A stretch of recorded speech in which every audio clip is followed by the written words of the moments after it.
aí, eu sou a Clara do Chá de Miosotes e se você é nova por aqui, seja muito bem-vinda, mas se não, pega o seu café e bora falar de livro.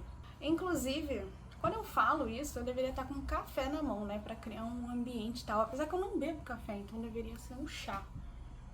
Vou fazer isso no próximo vídeo.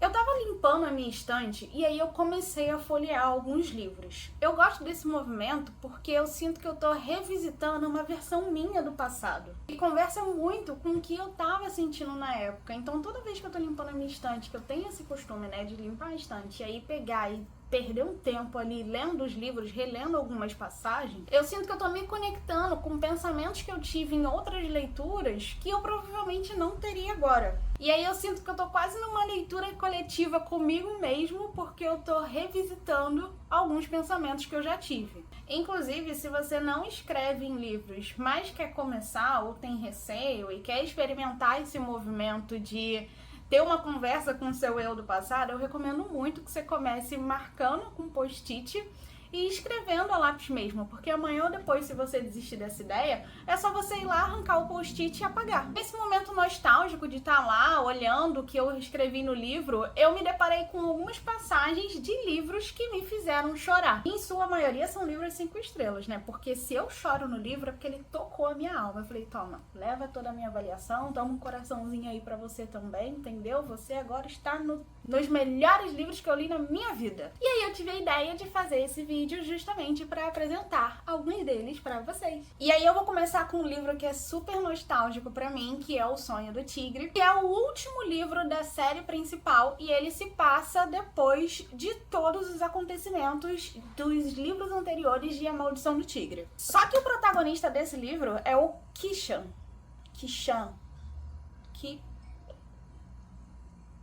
Agora, falando em voz alta, eu acabei de perceber que eu não sei falar o nome dele.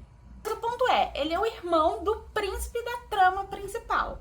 E um dos meus namorados literários, né? Os dois, tanto ele quanto o irmão, porque aqui a gente não tem isso. E esse é o máximo de informação que eu posso dar sem dar spoiler sobre esse livro. Porque tudo que acontece aqui é depois do plot principal da trama principal. Então eu não quero estragar a experiência de ninguém, mas eu super recomendo que você leia os livros anteriores. E aí o Kishan, vamos combinar de chamar ele de Kishan? Se tiver errado, tudo bem, você me corrige aqui nos comentários. Enfim, ele é um grande sofredor. Tipo, muito.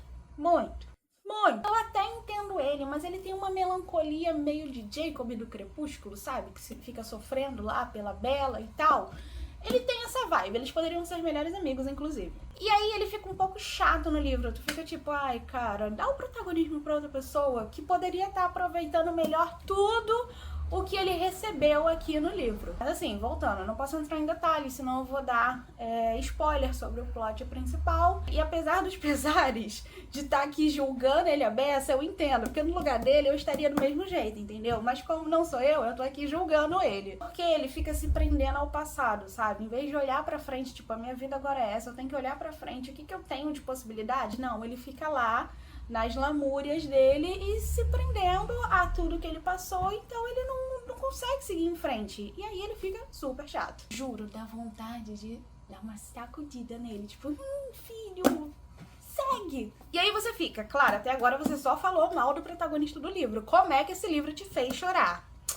Pois bem, minhas amigas, esse livro também fala de viagens no tempo e eventos dos livros passados começam a ser revisitados, só que pela perspectiva dos personagens que estão compondo essa trama. E aí ele é super nostálgico justamente porque você começa a ter um novo olhar sobre algo que você achava que conhecia. E aí, amigas, eu só posso bater palmas pra autora, apesar de ter reclamado até agora do protagonista, porque eu fiquei com vontade de reler toda a saga. Só que eu tenho medo de agora, porque eu li quando eu era adolescente, né? E eu vou releio agora e não gosto. Aí vai quebrar um dos meus diamantes da adolescência, entendeu? Aí eu vou ficar, não, então eu tenho medo. E aí, como se não bastasse viver todo esse movimento nostálgico, eu ainda abri a boca a chorar nas últimas cenas do livro. Porque as cenas finais são os momentos que ele se livra dessa dor. Então é aquela lamúria ali, o livro todo, ele sofrendo, meu Deus, eu não sou merecedor de nada, pra chegar no final e ele se libertar disso, e é uma libertação tão bonita que... Ai, amigas, eu chorei. É meu namorado literário, né? Eu sou apegada. E é isso, só lendo e sendo fã de A Maldição do Tigre pra entender a paz no coração que me deu quando este carinha aqui seguiu em frente. E aí, seguindo, o próximo livro é de um autor que eu leria até a lista de compras, que é O Sangue do Olimpo, de Rick Riordan, e é mais um daqueles livros que o final me estilhaçou. Mas aí choca um total de 0 pessoas, né? Porque acho que não tem um livro do Rick Riordan que pelo menos ali não saiu uma lágrima do meu olho. Mas eu confesso que falar que ele é um dos meus autores favoritos me dá um pouco de receio, né? Porque o Neil Gaiman também foi um dia um dos meus autores favoritos. Aí ele se envolveu naquela polêmica dele lá, e aí eu fiquei, cara, não dá pra gente continuar essa relação. Aí eu rompi, entendeu? Mas eu fiquei... Cara, e aí desde então eu tenho muito medo de ser fã de qualquer autor, né? Porque vai que ele surta. Mas enfim, nessa segunda temporada de Percy Jackson, a gente tem uma nova profecia que envolve gregos e romanos. Então toda a segunda série é em volta dessa profecia, obviamente, mas da relação principalmente, e se isso for um spoiler, desculpa, entre os dois acampamentos, né? Porque existe o acampamento grego, mas na segunda série nós somos apresentadas ao acampamento romano. Na real, pensando bem, isso não é um spoiler não, porque tá na sinopse do primeiro livro da série, então sim. Amiga, e sem spoiler aqui. E aí, né, eles precisam se unir em prol da profecia, mas também para combater um grupo de queridos que decidiu que ia acabar com o mundo. Aí já é legal, porque aqui você consegue ver os personagens da primeira série de uma perspectiva mais madura. No caso, a Annabeth, o Percy.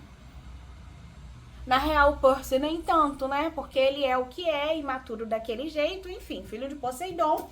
Mas tudo bem, a gente ama ele dessa forma. Porque é isso, eu não tô julgando. Eu gosto do jeitinho, deixa a vida me levar do cabeça de alga, entendeu? Porque eu acho que dá uma balanceada legal com toda a maturidade da Annabeth. Mas se fosse na vida real, eu não ia ter paciência nenhuma. Então, assim, guerreira. Pra além disso, ainda temos novos personagens e alguns totalmente apaixonantes, tal qual Léo Valdez. E aí, hoje em dia, meu coração é dividido entre Percy Jackson e Léo Valdez, porque, ai, não sei, acho que...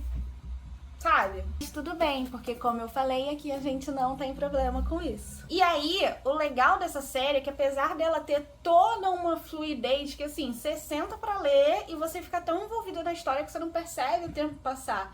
E o livro ainda te arranca risadas. Então assim, eu sou muito fã de Percy Jackson. Anos se passaram, eu continuo sendo fã.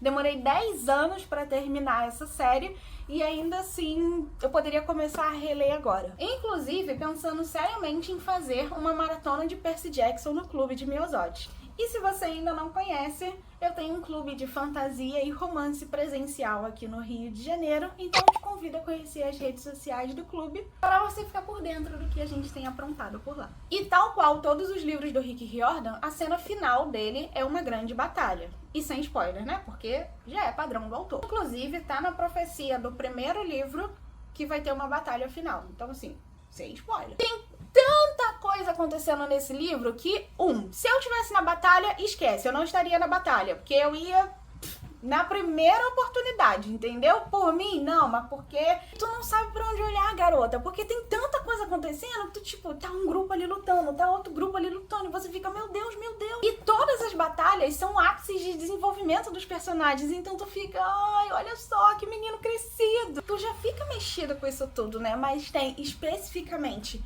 2 cenas do Léo Valdez, e é por isso que hoje Percy Jackson tem que dividir o meu coração, que eu fiquei num estado de vou mandar a conta da minha terapia pra esse autor. E é isso, eu não superei e eu preciso de um livro só do Léo pra saber o que acontece depois. Espero... eu sei que ainda tem uma outra série, né, que são as Provações de Apolo. Eu não sei se ele aparece nessa série, não li ainda, mas eu preciso de mais, gente. Eu preciso saber o que rolou depois. E aí, o próximo livro é O Labirinto do Fauno, que é um livro que poderia facilmente te fazer chorar da primeira página à última. Ele se passa no meio de uma guerra, que agora eu não tô lembrando qual é a guerra, mas ela acontece ali mais ou menos em 1944, na Espanha. E a gente conhece a Ofélia, que é uma menininha que precisa passar por todos os desafios do Labirinto do Fauno. Tá, mas o que é o Labirinto do Fauno? É um labirinto que fica numa floresta mágica em que vive o povo do reino subterrâneo e eles têm uma profecia, aparentemente livros de profecia me fazem muito chorar, em que eles estão em busca da princesa perdida deles. E aí, minhas amigas, quem é a princesa? Exatamente, a nossa querida Ofélia. Só que ela precisa passar pelos desafios desse labirinto justamente para provar que ela é digna de voltar para casa. E a gente tá falando de uma floresta com histórias muito esquecida pelos homens. E ela tá repleta de criaturas mágicas, então é um mundo secreto. E a Ofélia tem que provar que ela é digna de estar entre os dela. E aí o que eu acho legal nesse livro é que, na verdade, ele veio de um filme, né? Ele fez o processo contrário, porque geralmente o livro é lançado e depois ele vira filme, mas esse não. Então aqui a gente tem toda a história do filme, mas com um aprofundamento que só a literatura pode trazer, né? Só que ele é um livro que ele me impactou tanto que eu não leria de novo. Juro, eu não leria de novo, porque a cena que me fez chorar não foi uma cena que me fez chorar de emoção, foi uma cena de dor. Então, assim, é um livro que ele virou item de colecionador na minha estante, porque ele é lindo, assim. Não sei se vai aparecer pra vocês, mas ele é lindo, tem algumas... Acho que tem figuras, isso, tem figuras, ó. Tem várias coisas legais nele. Só que é um livro que a cena doeu muito em mim e eu não leria de novo. Se algum dia você quiser ler ou ver o filme, eu recomendo que você se prepare. Nossa, pesou o clima, né? Então vamos falar de outro livro. Agora, sobre A Nuvem, ele é o segundo livro da trilogia do Ceifador. E eu não vou te contextualizar sobre ele para que você não tome spoiler sobre o primeiro livro, mas a distopia em si é sobre um mundo em que as pessoas não morrem mais. E aí o mundo é controlado por uma inteligência artificial e justamente para controlar a taxa de mortalidade existe uma nova profissão, que são os ceifadores. Só que assim, os caras são quase uma subsociedade, eles têm conclave, tipo, você não se candidata ao cargo de ceifador, você é escolhido para ser ceifador. Eles são muito temidos, é uma honra ser um ceifador, e coisas assim, sabe? Só que a sociedade de ceifadores começa a se corromper. E isso reflete na sociedade como um todo. E aí que se desenrola toda uma trama política distópica. E a cena que me fez chorar nesse livro foi uma cena totalmente honrada.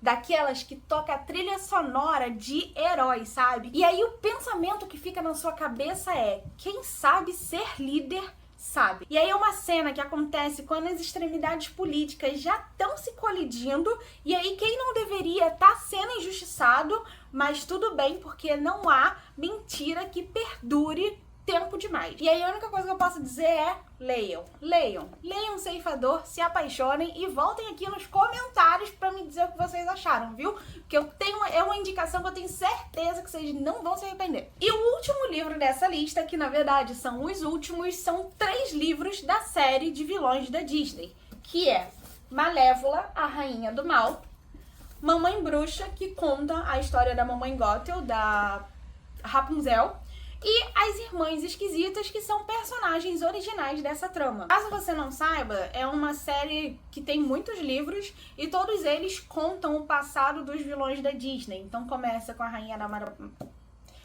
Amada Branca de Neve, depois vai pra Fera. Sim, a Fera é tida como um vilão nessa série. Passa, acho que, pra Úrsula e vai pra... Enfim, são vários livros. E o que esses 3 livros têm em comum é que eles têm sacrifícios envolvendo amor de família. São sacrifícios envolvendo amor pela família. Amor envolvendo família. Enfim, vocês entenderam. Tem família e tem sacrifício. Cada um traz um contexto diferente. E a Disney realmente tem essa pegada, né? De ter personagens que fazem tudo pelos seus. E eu gosto muito de livros em que você começa a se questionar se os vilões estão tão errados assim. E essa série toda me fez ficar com essa sensação. Eu parei de ver a maioria dos vilões da Disney como pessoas ruins pra vê-las como pessoas injustiçadas. Agora, fazendo um parêntese aqui, um personagem que eu acho que eu não consigo ver como injustiçado, mas aí não sei, a autora vai ter que trabalhar muito bem isso, é o Frollo de Corcunda de Notre Dame.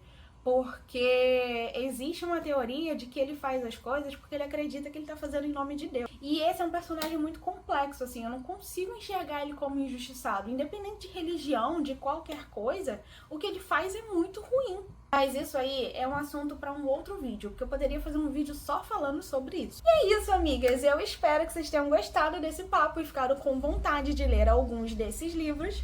E eu peço carinhosamente que você deixe o seu like nesse vídeo, porque ele ajuda a divulgar o canal para novas pessoas. Que você se inscreva, porque isso também ajuda demais. E que você deixe aqui nos comentários um livro que te fez chorar ou te emocionou demais. Um beijo e até o próximo vídeo!